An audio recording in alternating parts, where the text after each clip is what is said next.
قل لا أسألكم عليه أجرا إلا المودة في القربى.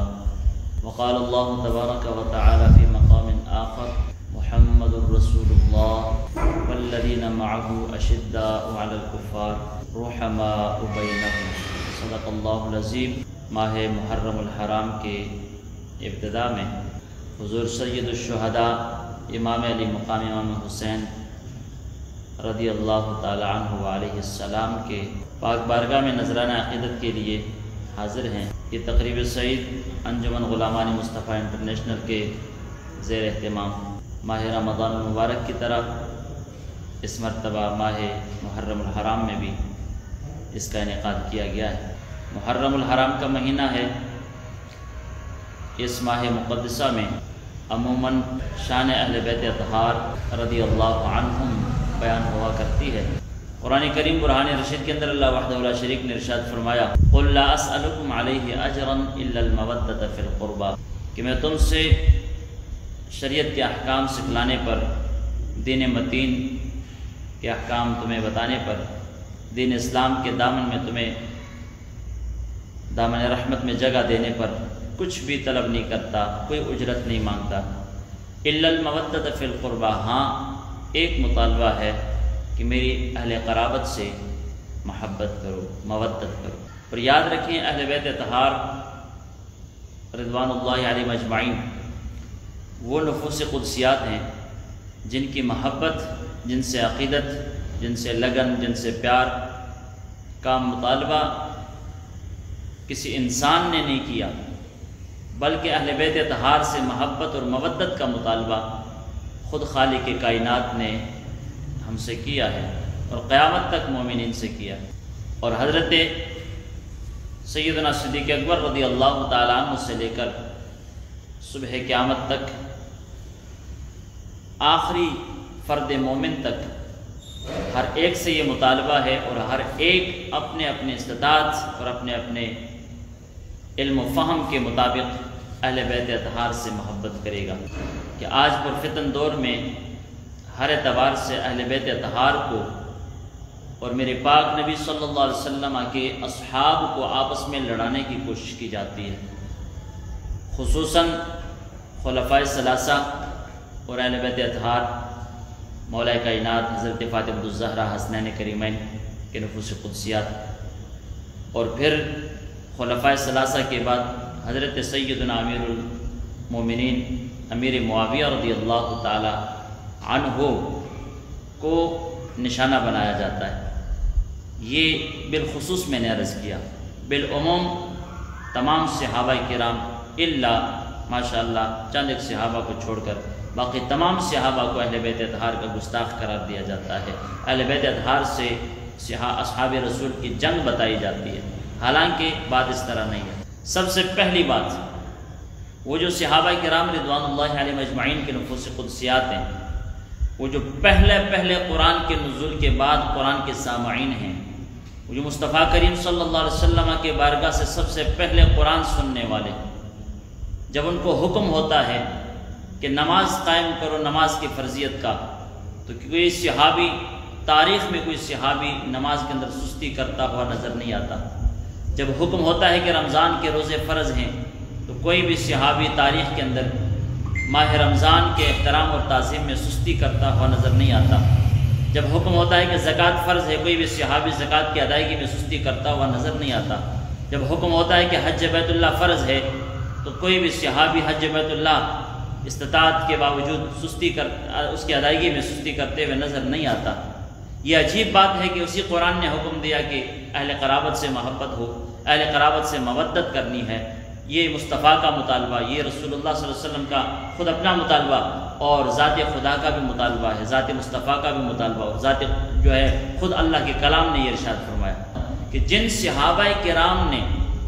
اولین سامعین ہیں میرے مصطفیٰ کریم صلی اللہ علیہ وسلم کے بارگاہ میں بیٹھ کر قرآن سیکھنے والے، سننے والے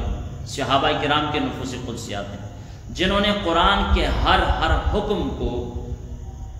سر پہ تاج کی طرح سجا کے رکھا ہے. اپنے مقدر پہ وہ نازاں ہیں اس بات پر کہ ہمیں قرآن مصطفیٰ نے سنایا، اور قرآن کریم کے ہر حکم پر وہ عمل کرنے کے لیے ہمیشہ وہ تیار اور سر تسلیم خم رہے. تو کیا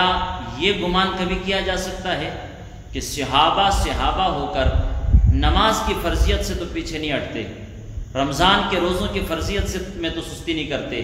حج کی ادائیگی میں تو سستی نہیں ہوتی، عمرہ کرنے میں تو سستی نہیں ہوتی، زکوٰۃ کی ادائیگی میں تو سستی نہیں ہوتی، قرآن کے کسی حکم میں صحابہ سستی نہیں کرتے اس کو پورا کرنے میں، تو کیا یہ خیال کیا جا سکتا ہے کہ معاذ اللہ صحابہ کرام رضوان اللہ علیہم اجمعین جو ہیں یہ صرف اور صرف اہل بیت اطہار کی مودت قرآن نے ہم سے مانگی پھر بھی یہ سستی کرتے ہوں گے؟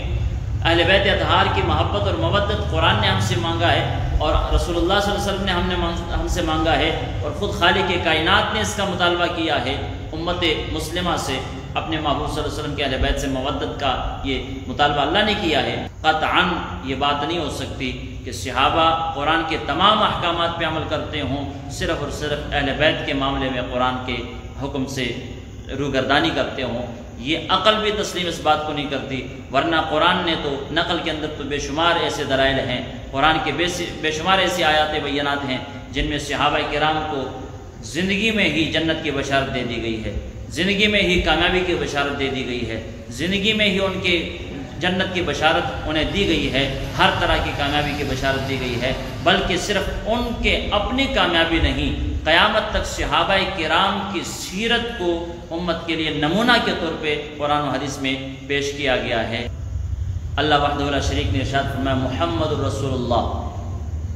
محمد صلی اللہ علیہ وسلم اللہ کے رسول ہیں، والذین معہ اشداء علی الکفار، اور وہ جو جناب محمد مصطفیٰ صلی اللہ علیہ وسلم کے معیت والے ہیں، اشداء علی الکفار، کفار پر سارے کے سارے بڑے سخت ہیں، ورحماء بینہم، اور آپس میں بڑے مہرباں ہیں، بڑے رحم دل ہیں، بڑے رقیق القلب ہیں۔ وہ جو صحابہ کرام کے بارے میں قرآن کہتا ہے آپس میں رحم دل ہیں، کہ قرآن نے فرمایا والذین معہ،